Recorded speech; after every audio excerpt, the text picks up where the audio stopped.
Hey, what is up, everybody? Welcome inside the Guilty as Charged podcast. My name is Steven. I am your host, as always. And joining me today are my guys, Tyler and Alex. Tyler, we'll start with you. How are you doing today? I'm doing very well. I had to clear out my nose, so I bought this thing that looks like it has like a little wiener on the end of it. I shot it through my nose. It was an awful experience, but at least my nose is clear. So it worked. It worked. It just looks really weird. So at least I'm glad it worked. Alex, how are you doing, man? Yeah, I'm good. What is it with you and introducing this show talking about wieners all the goddamn time? You know, do you want to see my wiener?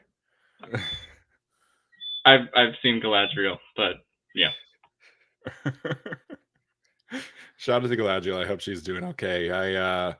This is the first time I've talked to Tyler, so the other day I was messaging him talking about film and watching tape and stuff like that, and I just was like, out of curiosity, like, hey, do you listen to anything while you watch film? And and he sent me a link to a 15-minute clip, a YouTube clip of Lord of the Rings music. So when Tyler says he likes Lord of the Rings, he really likes Lord of the Rings.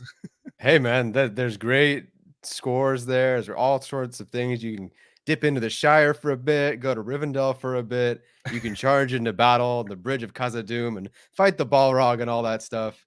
It gets me through. That's not the only thing that I listen to. I do listen to things with words sometimes. But yes, Lord of the Rings music can carry you through for sure. I'll just pretend that I understood any of what he just said. Yeah, I'm not really sure either. I'm logging off then.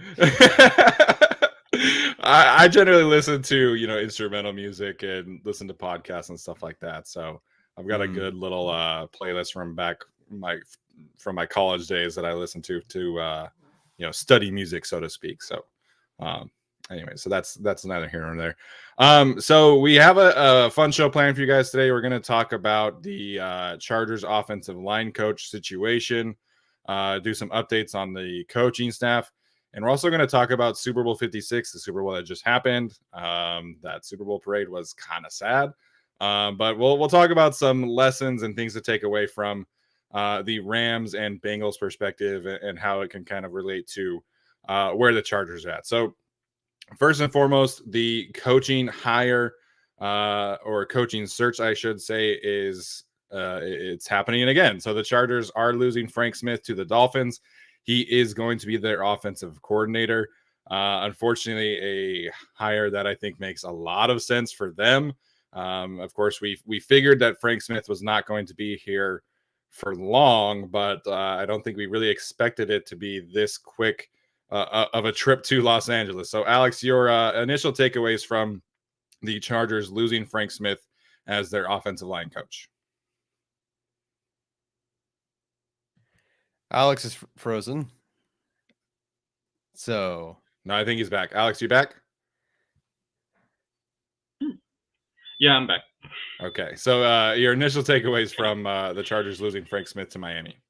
Yeah, no, I mean, I think it's a big deal when you kind of look at what the Chargers are going through here. Obviously, there's like a talent argument to be made that, well, they have Rashawn Slater and they have Corey Linsley and they have Matt Filer, so they'll be fine, right? But what Frank Smith brought to this offensive line in year one was the greatest offensive line improvement we've seen really from this team in over a decade. That's not selling it, short in any way. So plus, he's already connected to not just the offensive line, but was one of the main reasons that Jared Cook came here, right? Now Jared Cook's a free agent and also had some connections in the tight end room, obviously controlled some of the run game. So his influence wasn't just on the offensive line, but really all throughout the offense. So I think that's going to be interesting to see how the Chargers do end up replacing him. Obviously, we've heard about the rumors of Nugent, who could end up being offensive coordinator or the offensive line coach. But I do think it is a pretty sizable loss for the Chargers here. It's someone that I would have liked to kept at least for another year, with all these guys on the offensive line, especially if they were to kind of fix right tackle and right guard, so to speak, going into next year. Didn't happen. I'm kind of happy that he did get a promotion in Miami. I mean, that's a great success for him, and I hope he does well on the Mike McDaniel coaching staff. But it is a big loss for the Chargers, but I do think because of the talent they have, it is replaceable. But it is a bummer to lose him after just 1 year. Yeah, it is a real bummer, and he's not going to call plays in Miami. I would imagine Mike McDaniel does that. He's never had the opportunity to do that because he's worked with Kyle Shanahan for his entire career. So that's going to be a really interesting dynamic there. Frank Smith essentially feels like he would essentially be like an associate head coach kind of role, where he's not going to be working with the offensive line primarily. But that's why you're hiring Frank Smith, right? Because the Dolphins are in a similar situation as the Chargers were in 2020, where you're going to have to revamp your offensive line and you're going to have to develop, the pieces that you have. Because unlike the Chargers situation in 2020, they've got a lot of premium draft picks on that roster. Austin Jackson, Robert Hunt, Liam Eichenberg, all guys that they drafted with top 50 picks and guys who have been moving around, and there's been no continuity. There's been no development. So he's essentially like the highest paid offensive line coach in the league. And, Alex mentioned his work as a tight ends coach, obviously working in Vegas and Chicago as a tight ends coach, working with some really young pieces that he helped develop. So, I mean, that's a great hire for Miami. It sucks for the Chargers because he was such a good coach in just a year. From a schematic standpoint, like I've said this a bunch of times, but I would turn on the tape and I would see generally speaking, a very well thought out protection plan each week against the various opponents that the Chargers came up against, which was a huge upgrade over what happened previously. So, I'm curious to see what becomes of Sean Surratt, the assistant offensive line coach. But in a vacuum, losing Frank Smith is a big deal in my opinion. It is. Again, congratulations to the Dolphins for getting this. As soon as we heard that he was going to be interviewed, it's like, oh, geez, there's no way he's leaving. And they need it. They need it badly. Their picks have turned out awful on the offensive line. They really don't have a run game. And they're potentially going to keep Gesicki. And so just working with the tight ends, working in the run game, working at the offensive line, all that. Dolphins need that in a bad way to prove that Tua pick. I mean, they can Brian Flores partially because they need to prove that Tua pick is the right pick, and they're behind that pick. And this is a good way to go. Getting McDaniel, putting Frank Smith with him. I wish the Chargers would have been able to keep him. I do think Joe Lombardi is gone next season. So having Frank Smith be the offensive coordinator potentially, and just having Sean Surratt step up to O-line coach, I think that would have been great. Of course, now Frank Smith is gone. So I do think it's a significant loss. Gilbert Manzano has mentioned the name that we'll talk about in a second as a potential replacement for him. I didn't know Gilbert had a source somewhere, so congratulations for breaking that. That's awesome. But yes, it is a big loss, and we'll see what they do to replace him. There are many guys, it seems, out there from good lines, and looks like they're starting in a good spot. Yeah, I've seen some people say so the name that Tyler is talking about is obviously Brendan Nugent. He used to be the Saints offensive line coach. He actually replaced Frank Smith in New Orleans once Frank left for Chicago. So schematically, there will be a lot of overlap, right? Because he's so familiar with the Saints and the Saints offense and the West Coast system. But I've seen some people say the Chargers will have better talent and the Chargers offensive line isn't going to take a big step back because, presumably they'll fix the right tackle situation. But losing your offensive line coach is a big deal, regardless of how good your talent is or isn't. When Mike Munchak, of course, Mike Munchak is arguably one of the best offensive line coaches in the league. But when he left Pittsburgh for Denver, Pittsburgh felt really good about their situation because of the talent they had on the roster. And there were some growing pains, and you never really know what a new voice in a room does to a position group. So I think having Sean Surratt there, for now, at least as far as we know, is going to help keep things kind of, as continuing as possible. But you just never really know what a new voice is going to do to a room. So I think the Chargers offensive line will be in a better situation talent wise. But it's hard for me to sit here and be they're going to be fine from a protection standpoint because, Frank Smith is leaving. So it's a big loss. I think Frank is a really smart coach. I don't know exactly how his hands are, where his hands are tied into in terms of player development. But Trey Pipkins came in for a game and it was fine. Storm Norton had some rough moments, but for the most part, like he played really well. You onboard Michael Schofield in the middle of the season, and Schofield was better this time around than he was in 2018 on the Chargers. So I think Frank Smith did a really, really good job with this unit. And it sucks that we are losing him so quickly, but I obviously think he is very well deserving. Sorry to future Chargers offensive line coach Brendan Nugent for calling you Mike Nugent earlier in the show, former Bengals kicker. Yeah. Yeah. Looks like did we lose Alex there for a second, or is that just me? No, he's looking like the Japanese films that I watch where he'll speak and then the audio will kind of be off a little bit. Okay. So it's all good. Godzilla. Yeah, I mean, as Nolan points out, the protection plans were obviously not perfect, but I mean, you're gonna pass the ball 72 times against the Raiders. Like, of course, you're gonna have issues. So, let's talk about Brendan Nugent. This is obviously the only name that we have heard so far. I mentioned his status as former Saints offensive line coach. I was pretty surprised that Dennis Allen, the new Saints head coach, is shaking that coaching staff up as much as he is. He's also interviewing Michael Wilhoit for the defensive coordinator position, which he is leaving vacant. But I think this is as good as a situation as possible. Like I mentioned, it's going to keep things, keep that continuity as much as possible with the schematics of things like that. But I mean, the offensive line didn't exactly do great this year in New Orleans. Of course, they had some injuries. Teron Armstead, Ryan Ramczyk missed a lot of time. But Tyler, what do you make of Brendan Nugent potentially replacing Frank Smith? Sounds good to me. I think him coming from the Saints system, I should have predicted, like we all should have just assumed that they would poach another Saints coach. I guess we didn't see it coming. 2020, obviously, run game coordinator, assistant, offensive line coach, then the offensive line coach in 2021. So just, fusion them together for his role. I do think, in 2021 was kind of a wash because Teron Armstead played 8 games. Ramczyk played 10 games.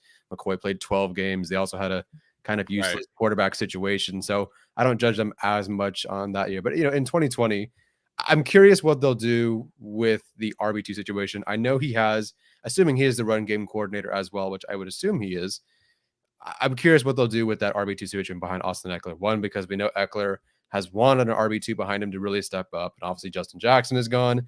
And the other RB72s behind him aren't very good. But in 2020, you have Kamara taking 56% of the snaps and Murray taking the other 44%.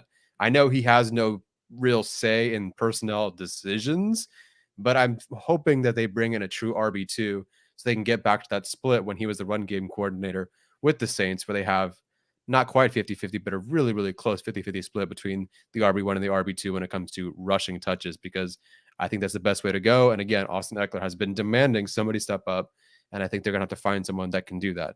Do I think it's 42-year-old Latavius Murray? No, but I think they can find somebody somewhere to fill that role. And hopefully they do transition towards that, because they're going to need somebody else behind him. Yeah, I mean, I think if we're talking about, just how the Saints did on the offensive line in general, I feel like it's a little bit clouded by their quarterback situation, right? I mean, obviously the fact they had someone else different playing quarterback pretty much every game. That was a weird situation for them with Winston and then Hill and then Simeon. So, I mean, I can't imagine that was easy for the offensive line going through that in 2021, in addition to some of the other stuff. But yeah, I mean, I think if they were to get a legit RB2 like the Saints have, like Tyler said, I don't think it'll be Latavius Murray. Yeah. But I do think that would be, a great influence potentially. Maybe some of the other guys that were, behind Kamara in that same system as well. Not sure what they'll do with someone like Tony Jones or somebody like that. But there's always, the chance to go get someone in free agency or the draft. So hopefully not the draft, because that hasn't worked out the last couple times. Let's go. But yeah, no, I think an influence to try to get another running back in there would help out a lot. I mean, they have 11 picks. Like, I'm not opposed to, them using one of those later round picks on another running back. I think there's no harm in, shooting your shot again. I just got off of an interview with Brentley Weissman of the Draft Network, and he brought up a couple names actually that could really complement him. Of course, we've kind of talked about free agency as an avenue for the Chargers to improve that position, but they absolutely have to, because there's just no way that Austin Eckler goes for 1,520 again next year. Like he's going to regress somewhat, and he battled a small injury this year. But if the Chargers lose Eckler again next year, like they did in 2020, then the running back room is tanked. So they absolutely have to do it. Of course, they need depth across the roster, but I think solving running back gives them obviously more options in the passing game, allows Eckler to do more as a receiver. So I expect them to address the position at some point. I just don't know if it's going to be an expensive free agent. It's not going to be an expensive free agent. It might be a lower level signing free agent than kind of a draft pick. But, just kind of going through Nugent's background, I think it's really interesting because he was actually a defensive player in college, and that was his first job coaching was as a linebackers coach in high school in Archbishop Stepinac in New York. And then he went to Iowa, where he was an offensive assistant coach, and William Mary, where he coached tight ends, receivers, tight ends again, running backs. And then working in the CFL, he was offensive quality control coach and special teams assistant. And then with the Bears, he was offensive quality control coach. And then he's been working with the offensive line and tight ends in New Orleans since 2015. So, I mean, this really fits what Brandon Staley has kind of tried to find in his coaches, is that guys who can fill different roles, who can wear different hats on the team, who have experience in a variety of different realms, if you will. And, this is no different. I think Nugent's experience as a defensive player obviously influences him, and he's really coached every position on offense outside of quarterback. So, I mean, on paper, this seems like it's going to be a solid hire. If it is him, we don't really know. Gilbert Manzano, that's the only name that we've heard. But on paper, this seems like this is the right decision, at least. Yeah, seems like the right decision. Like you said, going after guys with multi backgrounds. I believe Jay Rogers was an offensive guy as well. I want to say tight ends or something. Obviously, Frank Smith, not different sides of the ball, but different positions. We have Ficken, who was a wide receivers running backs assistant coach. Now he's a special teams coach.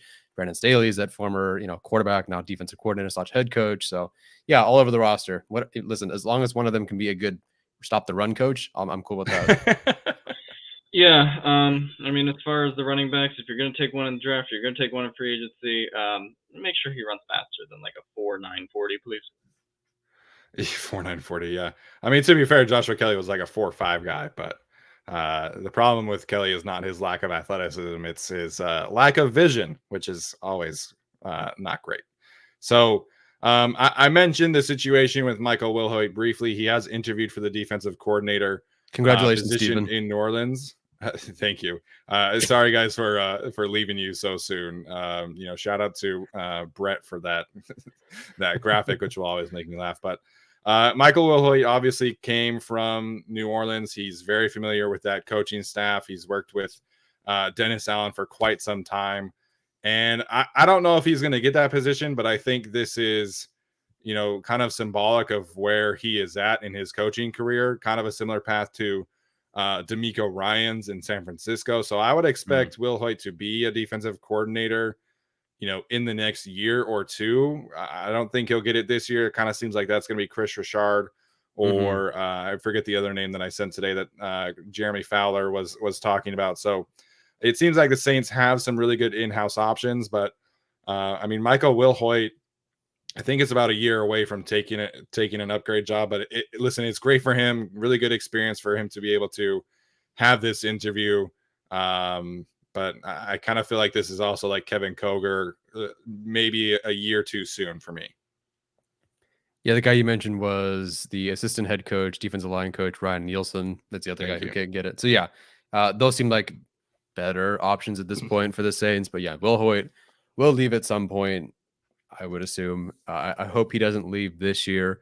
I know it was very upsetting, Stephen, to hear me say that. That's another reason Kaiser White does not return, because it's just another reason Kaiser White does not return if Wilhoit's not back. So, but yeah, he's done a pretty good job. It's a very up and down sort of year, where Drew Tranquil was great in the first half, really fell off after the injury and the bye. Kenneth Murray completely did a 180 from his rookie season. Kaiser White took that big step forward. Nick Niemann, we thought was great, but he couldn't get on the field really. Eamon Ogbongbemiga was kind of a hit or miss. So I think there's enough good things there to say that, yes, I'm happy that he's staying if he does stay. But if he goes, good for him. I get it. I think he's earned the right to get a promotion. Yeah, I felt like I saw a lot of people talking about, Kenneth Murray wasn't good, so therefore that means Will Hoyt's not good. But I mean, obviously we saw what he did with Kaiser White this year, with Drew Tranquil earlier in the season prior to getting injured, and obviously Tyler's guy, Nick Niemann, and how he developed as a special teams player this year. And when he was able to get on the field, he was all right. So for me, there was enough positive development there to suggest that Will Hoyt is ultimately a good coach, and that's kind of why the Saints want him, just like why the Dolphins want Frank Smith, in a sense. So I would be sad to see him go, but this is the NFL. It's going to keep going like this. It's not going to get any easier next year when Joe Lombardi probably gets hired somewhere, and they probably have to find a new offensive coordinator that offseason. So just how the business goes.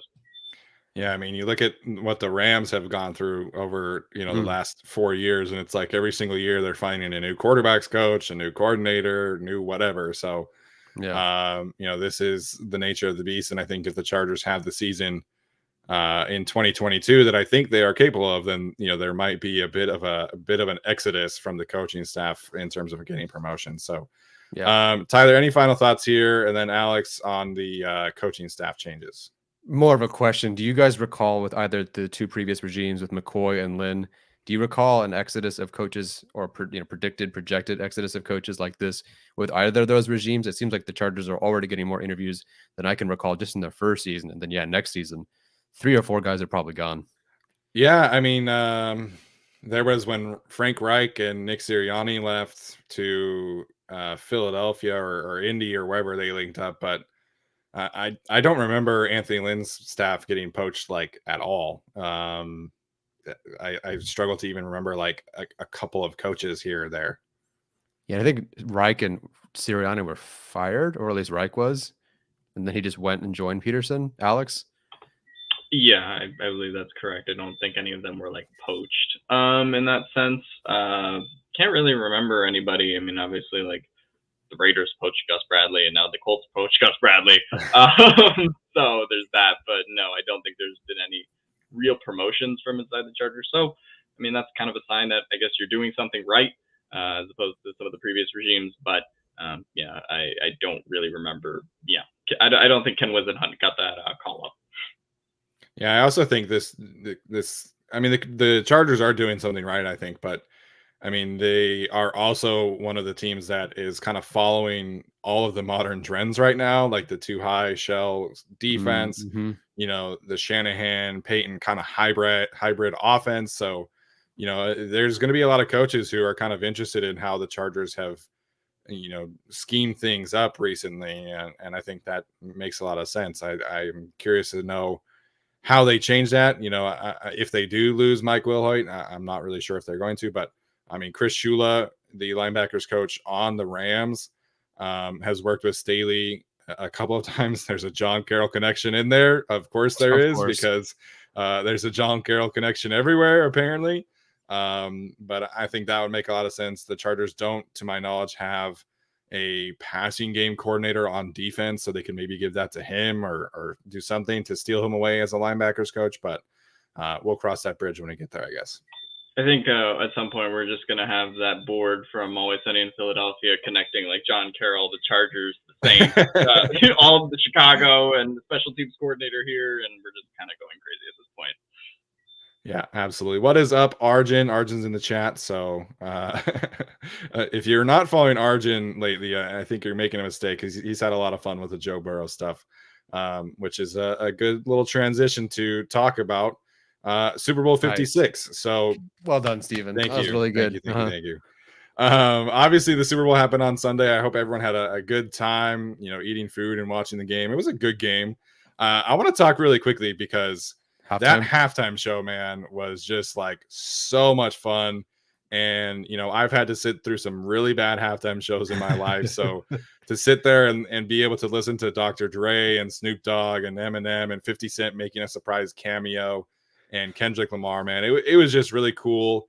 I wasn't like, I wasn't like a young kid or anything when Dr. Dre and all them were around. That was kind of past my time, but they were always like around, right? And they were always just so present in hip hop and rap and everything like that. So it was cool to have like an actual connection to, what was happening at halftime, as opposed to, the Weeknd, who's newer, or somebody who was performing in like the 60s when I was a child. So just a lot of fun. Wanted to mention the halftime show.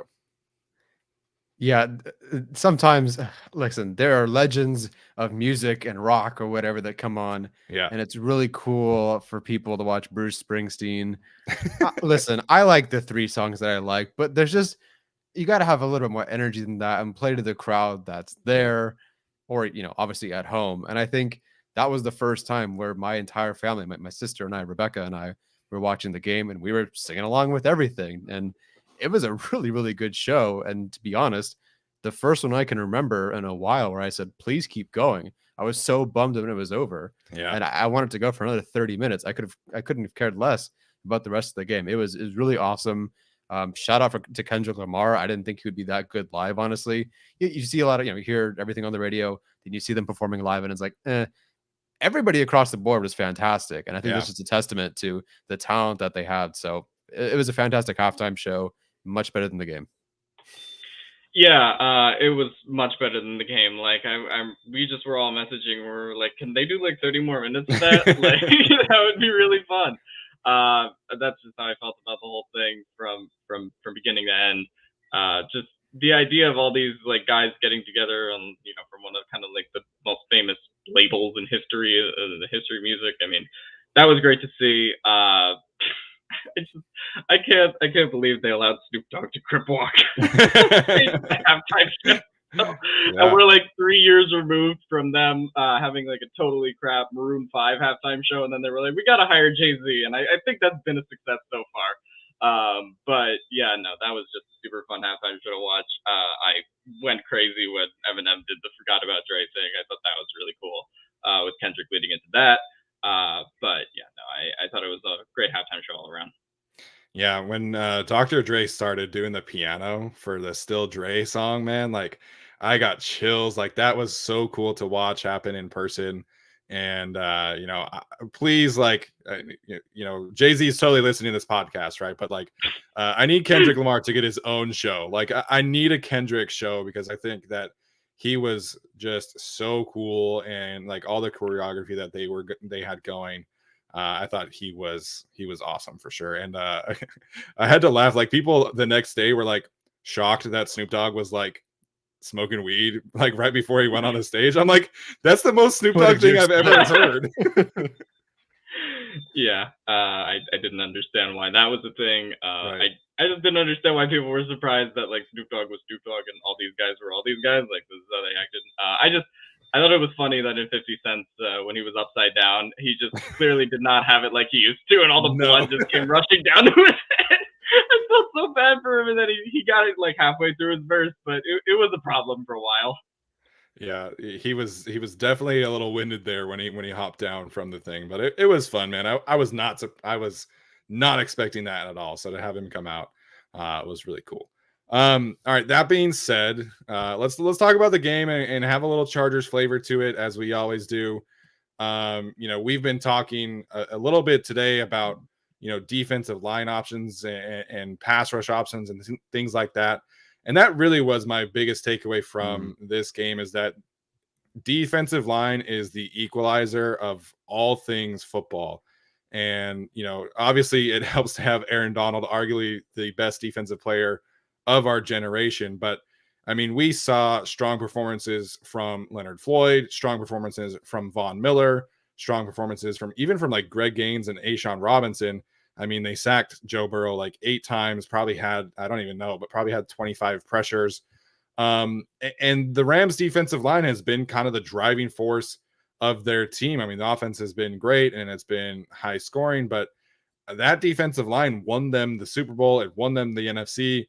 And, this defensive line unit for the Chargers is frankly not good enough to have that kind of spotlight, to have that kind of performance. And so we've heard a little bit here and there that the defensive line is going to be the focus, but for the Chargers to really take that next step, my main takeaway from the Super Bowl is that the defensive line has to improve.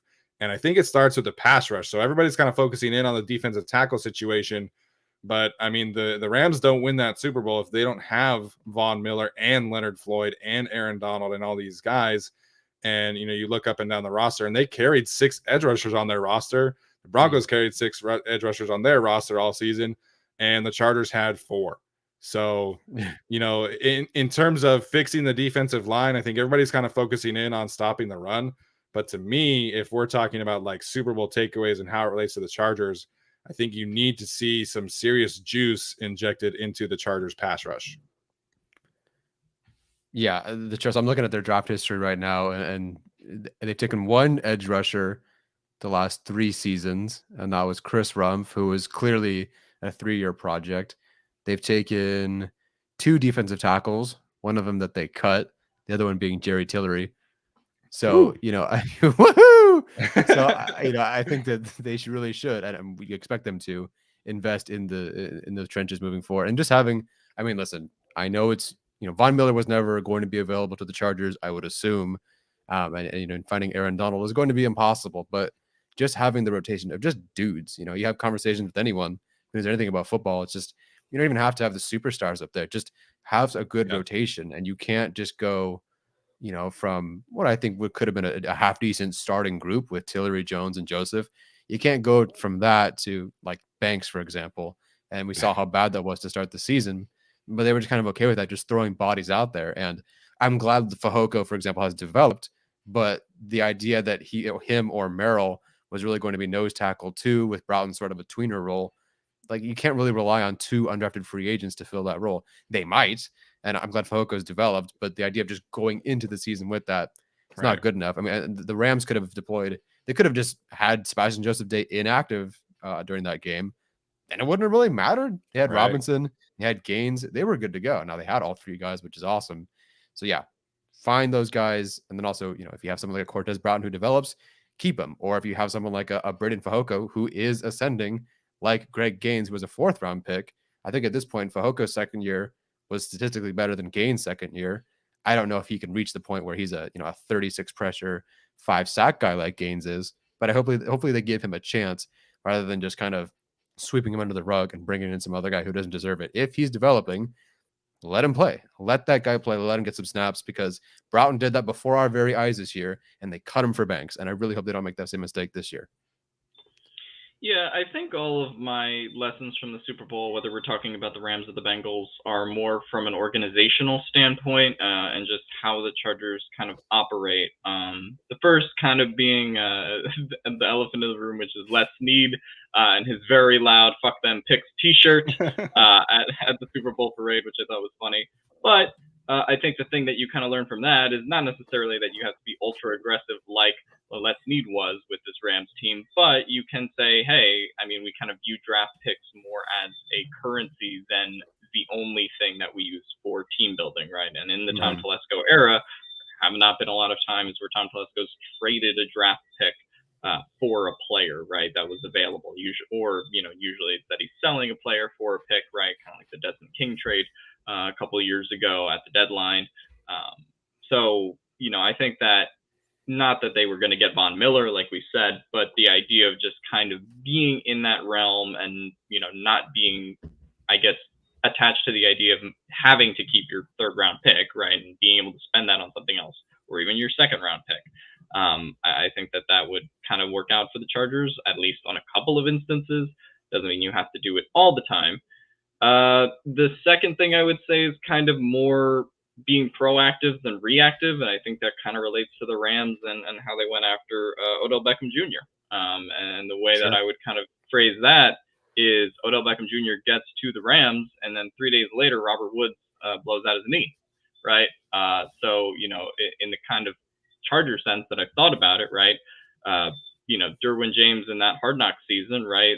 The Chargers, they lose him, and then they are reactive, right? There's that whole scene in Hard Knocks where Jaleel Adai's agent and everybody else was calling Tom Telesco and being like, hey, we need to replace Derwin James. So can my guy have a spot?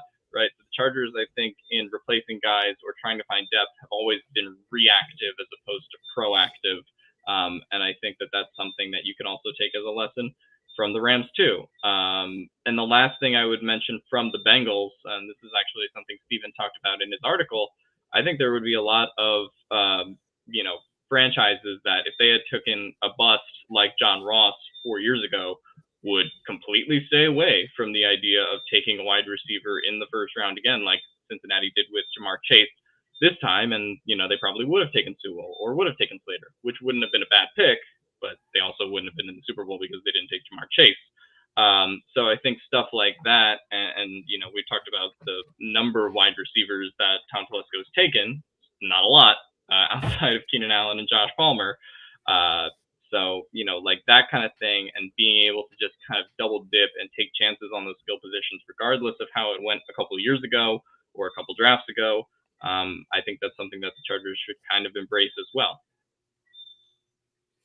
Yeah, I think the thing that Alex is kind of pointing at too, just the Chargers, I think you can talk about the different things, right, about in terms of their biggest weakness under Tom Telesco, but they stay committed a little bit too long, I think. And you look at the Bengals and the Rams as teams who are willing to change things up, faster and change their timeline more than teams would admit. And, Tyler or Alex mentions the receivers. The Bengals, since they drafted Andy Dalton in 2011, that's 11 different drafts, have drafted 14 different receivers. So essentially they are drafting one receiver every year, 1.5 receivers a year pretty much. And the Chargers since 2013 and Tom Telesco have drafted 7 in 9 years. So it's a really interesting dynamic because you look up and down the Chargers roster and you see that they kind of rely on like their star player or players to kind of carry a unit. Whereas you look at the Rams and the Bengals, and they are teams who, continue to roll the dice and continue to take shots at positions, even though they don't necessarily need a receiver, they will still take one. So I would assume that the Bengals take another receiver this year in the draft, because that's just kind of their MO. And, of course, we can give them a lot of shit for how their offensive line panned out, and rightfully so. I mean, Joe Burrow was sacked like 73 times or whatever this year. But like Alex said, I was a firm believer in the Penei Sewell side of that argument. I think it's much easier to find top tier tackles in the top of the draft than it is receivers. But they don't play in that Super Bowl without Jamar Chase. They don't play in the Super Bowl without that belief of continuing to double and triple down, at the receiver position. But, obviously if they had a better right guard situation, they probably win the Super Bowl. So I think there are lessons to take from both sides, but there is definitely a lack of investing in premium positions from Tom Telesco that has really stood out the more you look at these teams who are in the Super Bowl. I mean, the Buccaneers, for example, they have JPP, they have Shaq Barrett, and their first round pick this year was Joe Tryon. It was another edge rusher. Same thing with the Saints, who were trying to be like the Saints, supposedly. They lose Trey Hendrickson and they replace Trey Hendrickson with a first round pick in Peyton Turner. Whereas the Chargers, it's like, Tyler mentioned the most recent edge rusher is Chris Rumph in the 5th round. And before that, it was Uchenna Nwosu in the 2nd round 4 years ago. Yeah. No, the Chargers, Tom Telesco, and the way they've approached it is if they're gambling and they see that they're doing roulette or whatever. You can click between red and black, and the thing goes red. And so they go, okay, let's put all our money on red. Then they lose because it's black. And they go, well, let's put all our money on black. And then they lose. They keep just going like all in on whatever they need at the time rather than getting ahead of it. And then, like you said, with the pass rusher rotation, the Bills, who are the best example of the best edge 3 they possibly could have, the Chargers, they're 2 edge rushers behind Bosa, and Bosa had 16 pressures. I think Rousseau or the guys behind the 2 starters that they had 40 something pressures or whatever it was. I mean, did they really need led the league in run stops? Yeah. And then what they do again, they took Basham later in the draft, if I'm not mistaken, right? They just continued to invest, and guess who had the number 1 defense in the NFL last season? That was the Bills. Didn't look like it against the Chiefs, but that's a whole other thing. So the best teams, or at least have the strongest positions, are the ones who continually invest, and they continue to try to find these guys. I mean, shit, Tom Telesco should have learned the first draft that he had. They didn't really need Keenan Allen at the time. They didn't need him, and they took him because he was a good player. And yes, did they really need a wide receiver at that time? Because they could have maybe used a guard or a tackle to protect Rivers at that point. Sure. But they went with receiver, and here we are with him being, arguably the best receiver in franchise history. The Packers every year take 1 or 2 linemen in the draft and sign one. Dennis Kelly, who we want as their starting right tackle, was like their offensive tackle 5, on their roster, but they added him because they keep, addressing that position. I'm not saying it's a great idea, but the Broncos keep addressing corner or defensive back. They keep going and get those guys, and that's a great position group for them. And listen, the Chargers, they can do that. They can upgrade these spots. Clearly, with the offensive line, they went, okay, we need that. Here's the pieces, put it together. We can do it. So we know they can do that. It's just, can they do that and continue to do that proactively rather than just like, oh shit, let's go put all our money on black now because it was black. Oh, let's put it on red now because now it's red. Let's get ahead of it. That's not how gambling works. Please don't do that. But like everyone's saying, like we all have talked about, just be proactive, continue to invest in these positions, particularly ones where you need a rotation. Because if you go down their list, there really wasn't a position group where they were 3 deep at anything. Corner, 2 solid corners, I think. The third corner, massive drop off. 2 great safeties, massive drop off after that. Sort of 2 good defensive tackles, massive drop off after that. You just can't have that. We can't go from great players to undrafted free agents. There has to be some sort of middle. For some reason, they decided to go 3 deep at running back, quarterback, fullback, tight end. Like let's focus on like some more important positions like defensive tackle, edge rusher, and corner. Yeah, and I mean, we talked about drafting wide receivers, right? And what the Bengals have done, drafting 14 of them in God knows how many years. Like, it's also about keeping enough wide receivers too, because really the way that the Chargers played it this year, like Tyler was talking about with roster, they had 4 receivers really the whole year, and then 1 guy that was a designated special teamer, whether that was KJ Hill at the beginning of the year, and then later Andre Roberts, right? So that is, I think, something to talk about where it's like, okay, well, I mean, I would rather have 5 defensive ends and 6 wide receivers and 4 tight ends and a fullback, and 4 running backs, right? So that I think is part of the problem when you talk about just kind of the roster construction. But yeah, no, I definitely think you kind of want those positions, particularly wide receiver and edge, in both the offense and defense, that give you a little bit more of that juice, whenever you need it in the defensive or offensive games. And right now the Chargers just kind of didn't have that. They weren't able to be as explosive as they wanted to be because, they were kind of carrying some of these lumbering guys that are running back or some of these other positions. So I think that's something to definitely look at going forward. I don't know if they actually will change their philosophy on roster construction. That remains to be seen. But I think you look at these 2 teams and they went all out on the skill positions, all out on the premium defensive positions, particularly we talked about the Rams. And it paid off.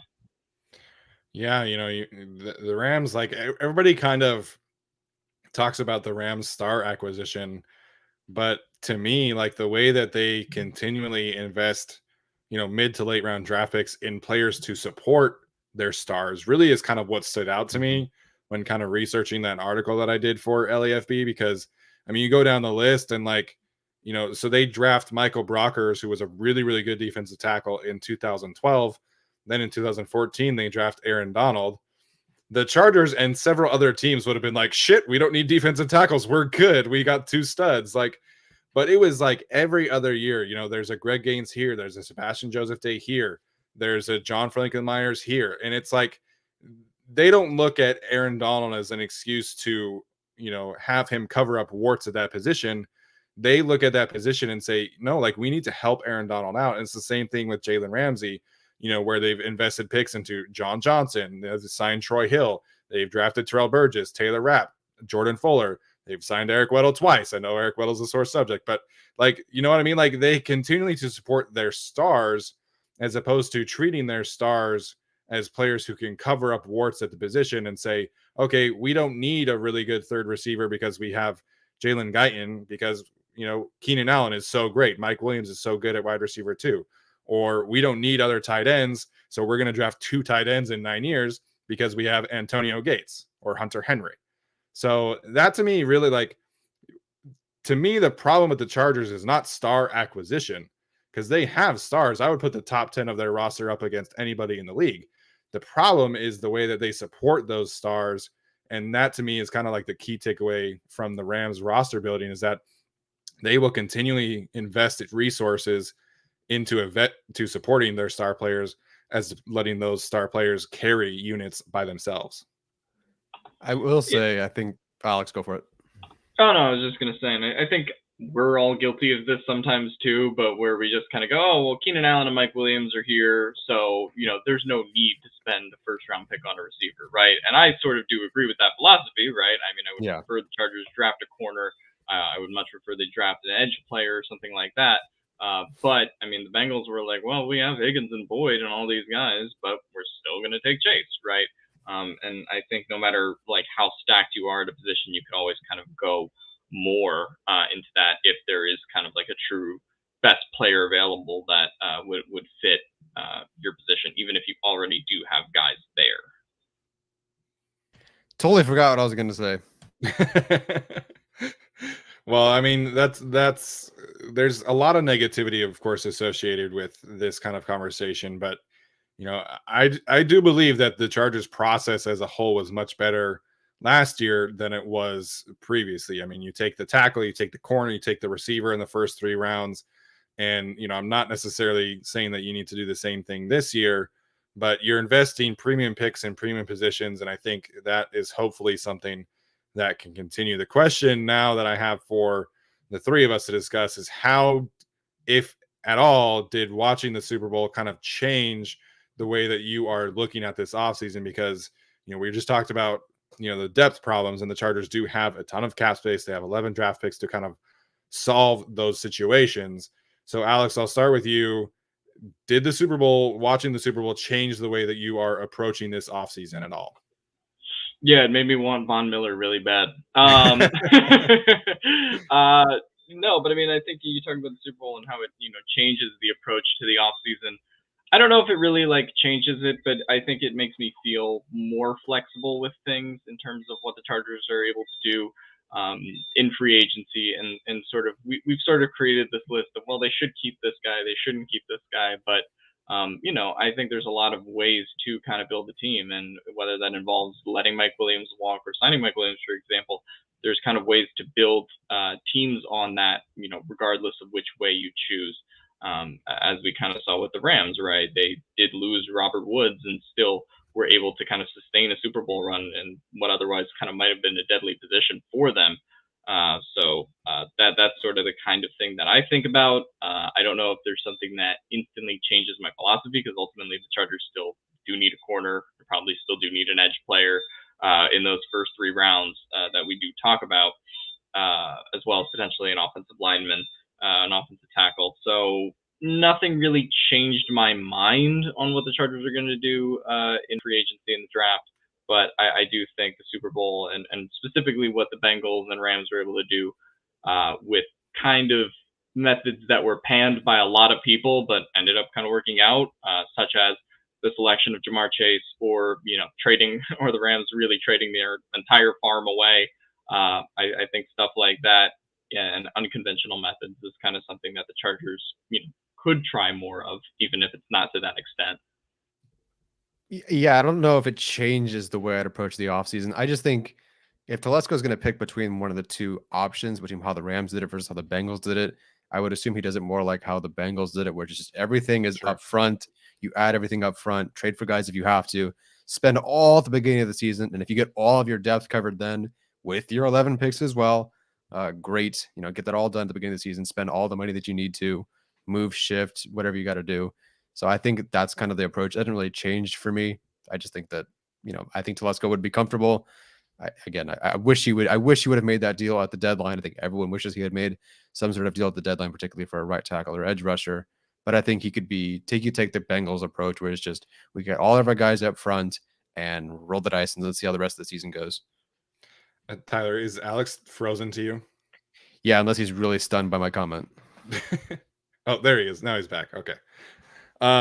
Yeah, I think the change for me is that I kind of twofold because of the Super Bowl and because of what I've been watching on tape is that I kind of want to advocate for them taking a receiver in the top 50 with one of their picks. Like, I think that to me is a really interesting change. Of course, everybody knows I'm the trench guy and everything, but I think you look at this receiver class in particular, if you can get one of these guys in the second round, I think that really could kind of elevate your offense and make things easier for Justin Herbert. And then you kind of, support him that way. So, I'm not super into the idea of drafting an offensive lineman early. I think, the best way there is probably to handle that in free agency. I'm not super into drafting a defensive tackle early because I think it's just not a premium position that way. So I'm kind of like leaning towards them using the second round pick on a receiver. There's a lot of really good ones that I like, which we'll get into on Sunday. So I don't want to spoil it. But that's kind of the biggest change for me is that both of these teams, at least had the intention of having three like legitimate options at receiver. Whereas the Chargers have always been like, oh, like here's Jalen Guyton, who is an undrafted free agent, but he's really fast. Here's Josh Palmer, we're going to string him along. And he had a good season down the stretch. But, I think adding another weapon into that room, I think could really help elevate this offense and kind of give it a nice little bit of juice. I'm not into Wan'Dale Robinson. Spoiler for Sunday's show. Just going to get that out there. He is my lowest graded receiver right now out of 13. So DVC SD, I'm really sorry about that. But yeah, just wanted to point that out right now. Follow the Rams philosophy, except for when they picked Tutu Atwell last year. Yeah, don't pick Tutu Atwell. That was weird. Like they picked him to be their punt returner specialist guy, and then they used somebody else after like 3 weeks into the training camp, and we never saw from him again. Could have had Creed Humphrey. I'm just saying. Yeah. As far as the receivers go, I do think I want them to find, like you said, pick someone in the first, or excuse me, in the second round. I wouldn't be opposed to that. I think there are guys there.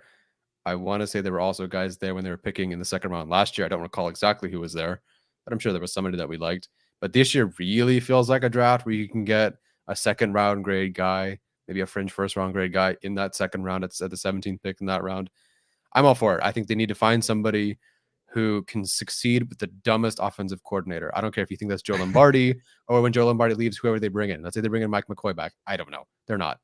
But I want someone who's basically scheme, non-scheme reliant. Somebody that can, obviously it helps if you scheme guys open, but someone that can just, I'm obviously a Treylon Burks fan, and he's not going to be there in the second round, but somebody I think that you can just get the ball in the hands of, and they just go. And they don't need to be schemed open. Someone that can just help out this offense, someone that can help out Herbert. So yeah, if there's someone there in the second round, we'll talk about who those guys are or potentially could be. I'm for it. And we in our mock drafts have always taken or tried to take a receiver at some point, maybe not in the second or third round, but typically on day 3 or something. Like last year, I think we all took Anthony Schwartz in our last mock. Just keep adding to this group. If it's not a second round guy, just find somebody else. Keep building. And then please, if you can, roster management, open up for one more receiver spot, because I think you just can't get away with how they did last season.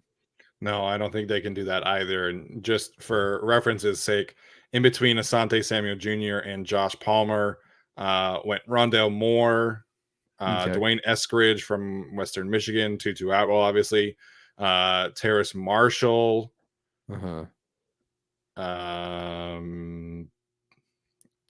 and then Palmer. So there were 4 receivers taken in between Asante and Josh Palmer. Keel. So, but I mean, like in terms of the draft, just kind of forecasting, like, it seems like the first round is going to be really defensive heavy.